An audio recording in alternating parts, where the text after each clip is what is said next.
Jai Hind दोस्तों. In our earlier video, we have discussed nouns, different kinds of noun and their place in a sentence. In this video, we are going to discuss pronoun, its place and its function. So, pronoun is used as a substitute for a noun or a noun phrase. In other words, it has all the characteristics of a noun. So, in place of noun, we use pronoun. It has all the features of noun. It can function as a subject in a sentence. It can also function as an object in a sentence. It can also function as a complement in a sentence. So, pronoun is used to avoid the repetition of nouns or noun phrases. For example, Suresh went to the market as Suresh wanted to buy a pen. In this sentence, proper noun Suresh is used twice. So it looks very awkward. So in order to avoid this awkwardness, we use pronoun in place of Suresh. You look at the sentence below. Suresh went to the market as he wanted to buy a pen. So as I have said, pronoun can function as a subject. It can function as an object. It can also function as a complement. For example, he is going to school. In this sentence, he is pronoun and he is the subject in a sentence. I have said that pronoun can function as an object also. I informed him. So in this sentence, I is subject and him is object. It is direct object. In this sentence, there is only one object. So there is no question of whether it is direct object or indirect object. The question of direct and indirect comes when there are two objects in a sentence, but in this sentence there is only one object and therefore we call it direct object. I gave him information. Look at this sentence. In this sentence there are two objects. One is him and another is information. So how to identify direct object and indirect object? I have already explained, but then if you ask the question with question word, for example, what, you get direct object. And if you ask the question with question word who or for who, you get indirect objects. I gave him information. If I ask the question what did I give him, the answer would be information. So information here is direct object. And to whom did I give the information? The answer would be I gave him information. So if we ask the question with what, you get direct object, and if you ask the question to whom or for whom, we get indirect objects. In this sentence there are two objects and therefore question arises. Then how pronoun can function as a complement? Look at the sentence below. The winner of the contest is he. The winner of the contest is he. So in this sentence we find that the linking verb is followed by he, and he is not in an objective case, he is in nominative case. The winner of the contest is he. Used as a complement, follows a linking verb and it refers back to the subject. Subject means the winner of the contest is the subject in this sentence and he refers back to the subject, and this is also known as predicate nominative. Why this is known as predicate nominative? Because you see, every sentence has subject and predicate. What is the subject in this sentence? The winner of the contest is subject and he is predicate. So he is in nominative case and it is part of the predicate, and therefore it is known as predicate nominative. Predicate nominative. There are 9 kinds of pronoun. First, personal pronoun.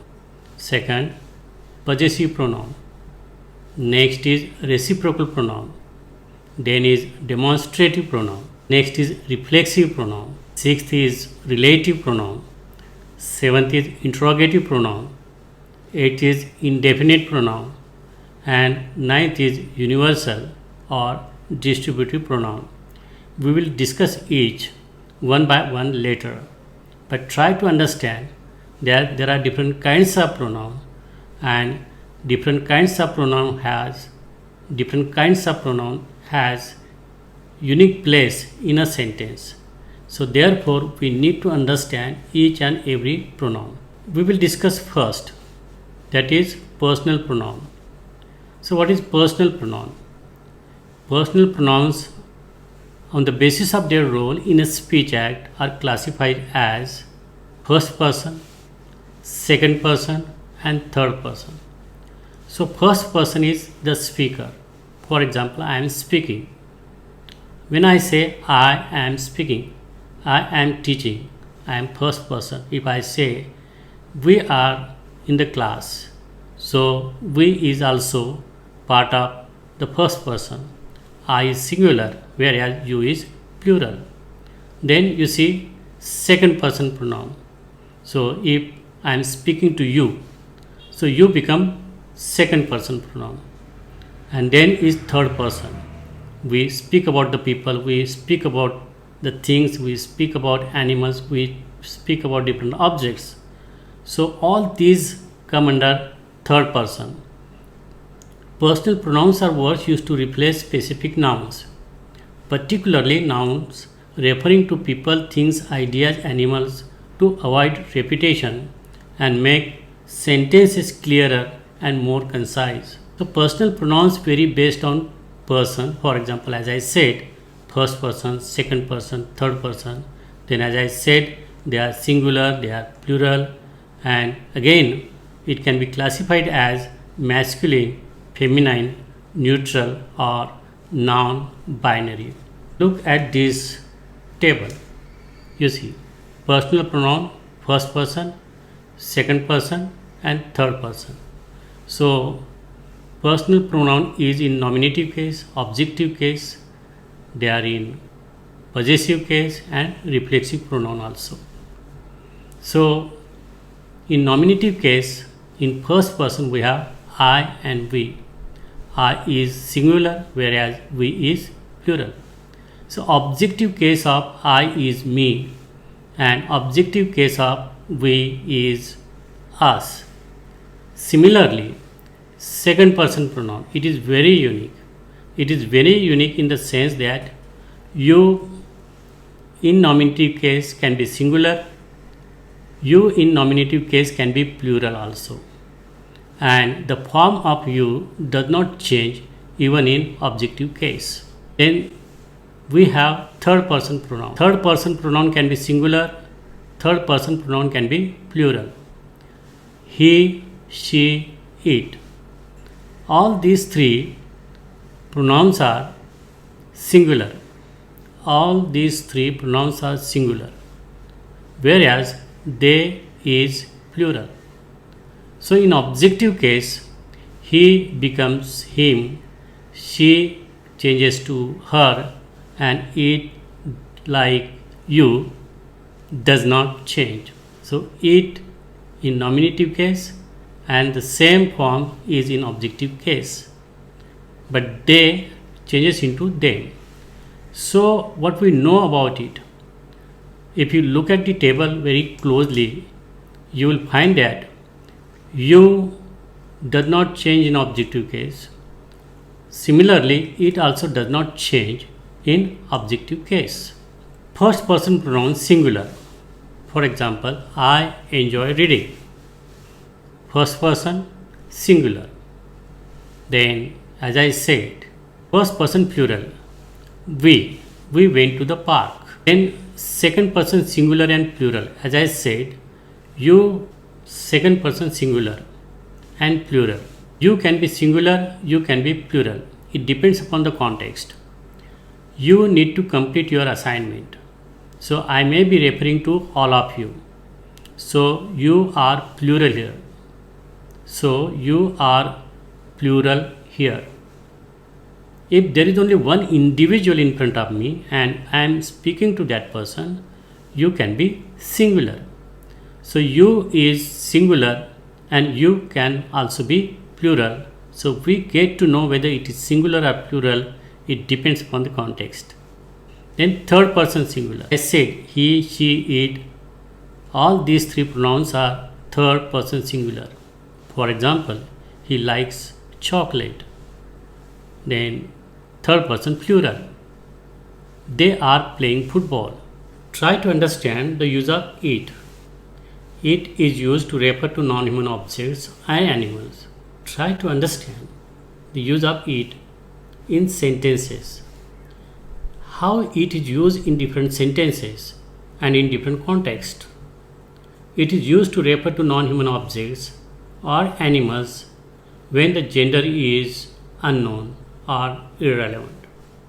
It can also be used for people in certain specific context, though this is less common and often informal or context specific. It can also be used for abstract ideas or concepts. Look at the sentence. The book is on the table. It is read. Someone is at the door. It could be a maid. The dog is barking. It seems hungry. So in this way, we can use it for non-human objects, animals, and even human being. But in particular context, we need to understand the context.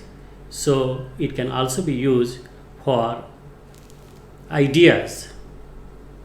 For example, justice is important. It should be upheld. So justice is an idea. So it has varied context. The pronoun it has various context. So the pronoun it can be used in different context. It can be used for human, it can be used for non-human, it can be used for ideas also. Students said they would participate. So they as a pronoun refers to multiple people. They as a pronoun refers to multiple people. They can be used for plural ideas or when referring to multiple instances or concepts. For example, the students said they would participate. Plural. The laws were enacted. They are effective. So they as pronoun here is used for multiple people. They as pronoun used for multiple ideas or concepts. So now try to understand use of non-binary inclusive singular pronoun. They as non-binary inclusive singular pronoun. So they apparently seems to be, of course, they is used for plural, people or ideas. They as non-binary inclusive singular. So non-binary inclusive pronouns are pronouns used to refer to individuals who do not identify strictly as male or female. So we have they as non-binary inclusive pronoun, which is singular, which is used in the context of singular. So we have non-binary inclusive singular. They as non-binary inclusive singular. So what is this non-binary inclusive singular?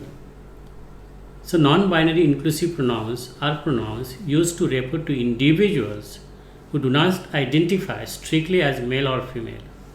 For example, they, them, theirs. Look at the sentence. Someone left their bag. So in this sentence, someone seems to be singular, but then pronoun there is used and there is plural.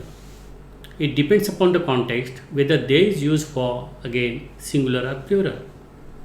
In the first sentence, someone left their bag, we know that someone is singular. But in the second sentence, they will come back. It can be singular, it can be plural. In our next video, we will discuss next pronoun. Thank you and Jai Hind.